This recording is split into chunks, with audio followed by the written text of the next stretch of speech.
आप में से कितने पेरेंट्स ऐसे हैं जिन्हें लगता है कि उनके बच्चे आलसी होते जा रहे हैं, बहुत इनएक्टिव हो गए हैं, ना वो घर का कुछ काम करते हैं, ना वो कोई स्पोर्ट्स खेलते हैं, ना ज़्यादा पढ़ाई करते हैं, एंड दिन भर वो या तो अपने बेड पे रहते हैं या फिर अपने फ़ोन पे रहते हैं।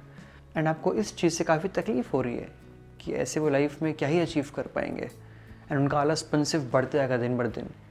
एंड आप अगर इस चीज़ से परेशान हैं तो ये वीडियो आपके लिए है। अगर मैं आपसे ये कहूँ कि आपके बच्चे जो इनएक्टिव हो गए हैं बहुत ज़्यादा, उसका रीज़न लेज़ीनेस नहीं है या फिर आलसपन नहीं है, बल्कि कुछ और डिफरेंट रीजंस के कारण वो ऐसे बिहेव कर रहे हैं। बट मेरा एक क्वेश्चन आपसे है कि आपने कभी ये सोचा कि क्या रीज़न हो सकते हैं कि मेरे बच्चे ऐसे बिहेव कर रहे हैं।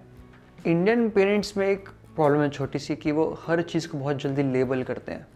अगर उनका बच्चा काम नहीं कर रहा है मतलब आलसी है, अगर कंप्लेन कर रही है टीचर्स मतलब बदमाश है, या फिर अगर टाइम पे उठ नहीं रहा है मतलब अगेन आलसी है। हम इतना ज़्यादा बच्चों को लेबल करते हैं कि हम उसके आगे सोच ही नहीं पाते हैं। तो सबसे पहले हमें ये सीखना है कि हर प्रॉब्लम्स को, हर सिचुएशन को डीपली कैसे सोचें, ना कि सिर्फ सरफेस लेवल से, क्योंकि तभी हम उसका सोल्यूशन निकाल पाएंगे। आपको लग रहा होगा कि आपके बच्चे आलसी हैं, इस कारण लाइफ में कुछ नहीं कर रहे हैं, बट हो सकता है कि कुछ प्रॉब्लम्स हैं, कुछ रीजंस हैं जो उनके बहुत अंदर रह गई है एंड वो चीज़ उन्हें बॉदर कर रही है, एंड उस रीज़न से, उस इमोशंस के कारण वो काम नहीं कर पा रहे हैं, एंड यही चीज़ आपको फिगर आउट करनी है। तो आप अगर चाह रहे हैं कि आप अपने बच्चों की हेल्प कर सकें तो आपको और अंडरस्टैंडिंग बनना पड़ेगा। अगर आप डेली डांटेंगे, अगर आप डेली टोकेंगे तो वो और ज़्यादा ज़िद्दी होते जाएंगे और उल्टा जवाब देंगे, एंड आई एम श्योर कि आपने एक्सपीरियंस अब तक कर ही लिया होगा। एंड आज की वीडियो में हम यही डिस्कस करेंगे कि कैसे आप अपने बच्चों को बेटर समझ सकते हैं, कैसे आप अपने बच्चों की हेल्प कर सकते हैं सो दैट वो और एक्टिव बने, एंड अगर उन्हें कुछ चीज़ तकलीफ़ दे रही है, उन्हें कुछ रीज़न्स बॉदर कर रहे हैं, तो आप उनकी हेल्प कर सकें, एंड मोस्ट इम्पॉर्टेंटली वो आपसे शेयर करें। सो पहला स्टेप है accepting that they are not lazy. इसका मतलब ये है कि पहले आपको खुद को एक्सेप्ट करना है कि आपके बच्चे आलसी नहीं हैं। मैं ऐसा इसलिए बोल रहा हूँ कि जब तक आप अपना माइंडसेट चेंज नहीं करेंगे आप उनको समझ नहीं पाएंगे। अगर आपके मन में बैठ जाएगा कि हाँ बच्चे आलसी है और कुछ रीजंस नहीं है, तो आप उन्हें हेल्प नहीं कर पाएंगे, ना कि वो आपसे ओपन अप होंगे इस बात को लेके। एंड ये माइंडसेट हर प्रॉब्लम में काम आता है। आप अगर किसी प्रॉब्लम से बाहर नहीं निकल पा रहे हैं, अगर आप किसी चीज़ का सोल्यूशन नहीं निकाल पा रहे हैं, इसका मतलब ये है कि आपको लग ही नहीं रहा है कि आप ये कर पाएंगे। तो सबसे पहले आपको ये एक्सेप्ट करना है कि आपके बच्चे आलसी नहीं हैं, क्योंकि तभी आप ज़्यादा अंडरस्टैंडिंग बन पाएंगे और इस सिचुएशन को एक दूसरे नज़रिए से देख पाएंगे, क्योंकि उसके बिना आप अपने बच्चों की हेल्प नहीं कर पाएंगे। सेकेंड स्टेप है लुक फॉर हिडन साइंस। इसका मतलब ये है कि आपको साइंस ढूंढने हैं, आपको क्लूज़ ढूंढने हैं कि आपका बच्चा ऐसे बिहेव क्यों कर रहा है या फिर क्या चीज़ उसे ट्रिगर कर रहे हैं। तो सबसे पहले आपको ये फिगर आउट करना है कि अगर आपके बच्चे परेशान हैं एंड कोई चीज़ उन्हें बहुत बॉदर कर रही है, तो क्या उसका रीज़न फैमिली है या फिर आप हैं। क्योंकि बहुत बार ऐसा होता है कि आप अपने बच्चों को कुछ ऐसा बोल देते हैं या फिर ऐसा कुछ है जो डेली बोल रहे हैं एंड वो एक चीज़ उन्हें बहुत परेशान कर देती है। एंड यही चीज़ आपको सबसे पहले फिगर आउट करना है कि अगर आपके बच्चे ऐसे हो गए हैं एंड बहुत ज़्यादा हमेशा परेशान रहते हैं, बहुत ज़्यादा इनएक्टिव हो गए हैं, बहुत ज़्यादा अंडर कॉन्फिडेंट रहते हैं, तो क्या आपके साइड से कोई गलती हुई है। तो अभी कैसे पता कर पाएंगे कि आपके साइड से कुछ हुआ है। इसके लिए आपको हिडन साइंस ढूंढना पड़ेगा। अगर आप अपने बच्चों को डांटते हैं तो किस बात पे वो सबसे ज़्यादा ट्रिगर हो रहे हैं, किस बात पे वो उल्टा जवाब देते हैं या फिर बहुत ज़्यादा गुस्सा हो जाते हैं, उसका मतलब ये है कि वो चीज़ उन्हें बॉदर कर रही है। काफ़ी सारे पेरेंट्स ऐसे हैं जो अपने बच्चों को डेली मार्क्स के लिए डांटते होंगे, या फिर स्कूल में पढ़ाई नहीं कर रहे हैं, फिर स्कूल में ध्यान नहीं है उसलिए डांटते होंगे, तो बच्चे और ज़्यादा ज़िद्दी हो जाते हैं। कुछ पेरेंट्स ऐसे हैं जो उनकी बॉडी पे कमेंट करते हैं कि बहुत ज़्यादा खा रहे हो, या फिर दिन में सोते रहते हो, या फिर कितना वेट बढ़ गया है, या फिर वेट कितना कम हो गया है। उस चीज़ से उनका कॉन्फिडेंस कम होता है। आप खुद सोचिए, अगर आपकी कोई बॉडी पे कमेंट करेगा तो आप क्या करेंगे। आप खुद की बॉडी को रिजेक्ट करते हो, आपको खुद की बॉडी में कंफर्टेबल फील नहीं होता है, आपको लगता है कि I am not good enough, मैं बहुत अच्छा नहीं हूँ, एंड उस चीज़ से आपका सेल्फ वर्थ इम्पैक्ट होता है। क्या होता है सेल्फ वर्थ? सेल्फ वर्थ मतलब ये होता है कि हम खुद को कितना अच्छा सोचते हैं, हम खुद को लेके कितना कंफर्टेबल हैं। तो अगर इंसान का सेल्फ वर्थ कम हो जाएगा तब वो कैसे पढ़ाई कर पाएगा या फिर कैसे स्पोर्ट्स खेल पाएगा। किसी भी चीज़ के लिए कॉन्फिडेंस सबसे ज़रूरी होता है। तो अगर आप अपने बच्चों को इंसल्ट करेंगे, उनके लिए नेगेटिव वर्ड्स यूज़ करेंगे, तो उनका कॉन्फिडेंस कम होगा। तो आप जो चाह रहे हैं कि वो एक्टिव बने और कॉन्फिडेंट बने चीज़ों में, इंटरेस्ट दिखाए, इन्वॉल्वमेंट बढ़े, नहीं पॉसिबल है वो चीज़। सो आपको ये पता करना है कि आपसे कहाँ गलती हुई है, या फिर आपके किसी एक्शन से वो बहुत ज़्यादा हर्ट हो गए हैं कि वो ऐसे बन गए, एंड यही आपको पहले पता करना है सो दैट आप नेक्स्ट स्टेप के लिए रेडी हो पाएँ। Third step, confrontation. इसका मतलब ये है कि अगर आपको लगता है कि आपसे कुछ गलती हुई है एंड आपने बहुत ज़्यादा अपने बच्चों को डांट दिया है, या फिर कुछ ख़राब बोल दिया है, या फिर उनके साथ ख़राब बिहेव किया है, एंड उस रीज़न से शायद बच्चे आपके परेशान हैं बहुत टाइम से, और ऐसे बहुत ज़्यादा आपको जो लग रहा है इनएक्टिव हो गए और आलसी हो गए हैं, तो आपको अपने बच्चों को कन्फ्रंट करना पड़ेगा। मतलब कि जाके बोलना पड़ेगा कि आपसे गलती हुई है, क्योंकि जब तक आप वो नहीं करेंगे, जब तक आप उनके साथ एम्पैथाइज़ नहीं करेंगे, या फिर मतलब कि प्यार से बात नहीं करेंगे, वो आपसे ओपन अप नहीं हो पाएंगे। पेरेंट्स से भी गलती होती है, ऐसा ज़रूरी नहीं है कि बच्चों से ही गलती होगी। आई नो पेरेंट्स का ईगो थोड़ा बड़ा होता है एज़ कम्पेयर टू एक बच्चे से, बट इसका मतलब ये नहीं कि आप उन्हें सॉरी नहीं बोल सकते या फिर आपसे गलती नहीं हो सकती। तो अगर आपको लग रहा है कि आपके साइड से कुछ हुआ है, तो आपको अपने बच्चों के साथ बैठना पड़ेगा और उन्हें प्यार से बात करना पड़ेगा, उन्हें वो स्पेस देना पड़ेगा कि आपसे भी गलती हो सकती है, बट इसका मतलब ये नहीं है कि आपके रीज़न्स गलत थे। हर पेरेंट्स चाहता है कि उनके बच्चे बेटर बने, खुश रहें, एक्टिव बने और लाइफ में सक्सेसफुल बने, एंड आप भी वही चाह रहे थे, बट उस दौरान आपसे कुछ गलती हो गई क्योंकि आप बहुत ज़्यादा उस चीज़ से परेशान थे एंड उनको लेके चिंता थे कि वो लाइफ में कुछ नहीं कर पाएंगे। तो जब आप उनसे प्यार करेंगे और उनको अभी ये चीज़ समझाएंगे प्यार से और उन्हें सॉरी बोलेंगे, तो शायद उन्हें समझ में आए कि पेरेंट्स उनके लिए अच्छा ही चाह रहे थे।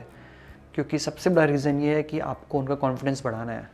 अभी उनका कॉन्फिडेंस बहुत कम हो गया है लाइफ से, तभी वो रूम से निकलते नहीं हैं, वो अपने दोस्तों से नहीं मिलते, वो शायद स्कूल भी नहीं जाना चाह रहे होंगे। काफ़ी बच्चे मैंने ऐसे भी देखा है। तो अगर आप ये सब उनसे प्यार से बात करेंगे, प्यार ही कॉन्फिडेंस को बढ़ाता है, एंड आप ये कर सकते हैं। चौथा रीज़न, एक सेफ स्पेस क्रिएट करना।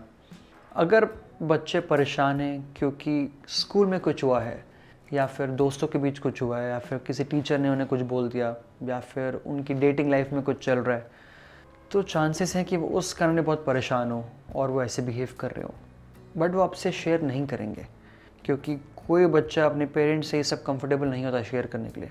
क्योंकि रीज़न है कि उन्हें लगता है कि पेरेंट्स को उनकी प्रॉब्लम्स बहुत फालतू लगेगी। पेरेंट्स उन्हें डांटेंगे कि ये सब में ध्यान मत दो और सिर्फ पढ़ाई में फोकस करो, या फिर पेरेंट्स उन्हें घर से निकलना बंद कर देंगे, एंड काफ़ी सारे बच्चों के अंदर ये डर रहता है। बट इसका मतलब ये नहीं है कि वो चीज़ सही है।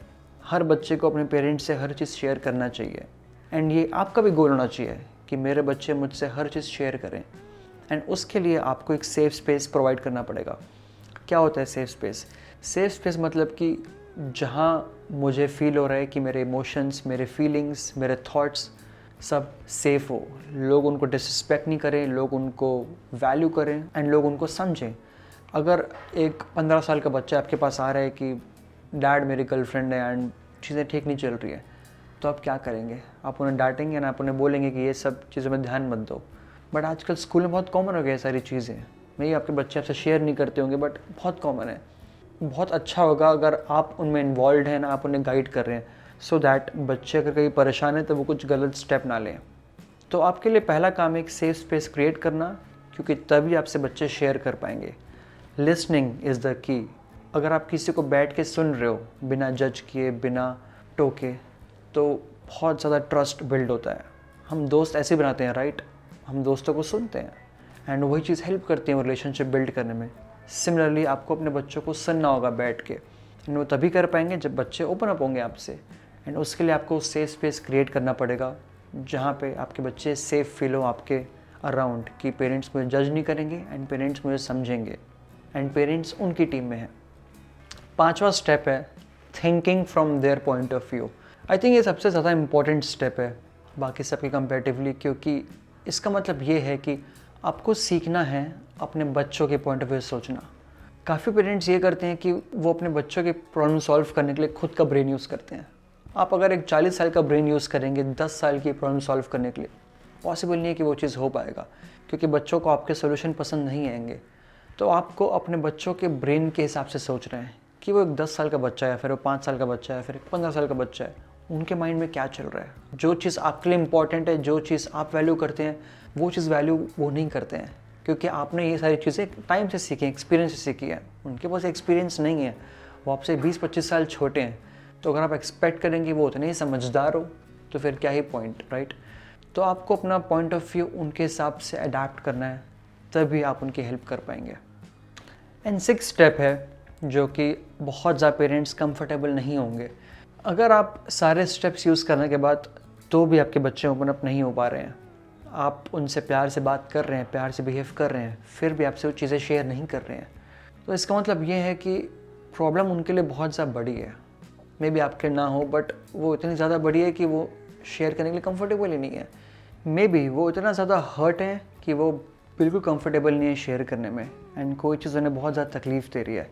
तो ऐसे केसेस में आपको उन्हें किसी प्रोफेशनल के पास लेके जाना है, किसी काउंसलर के पास, किसी थेरेपिस्ट के पास।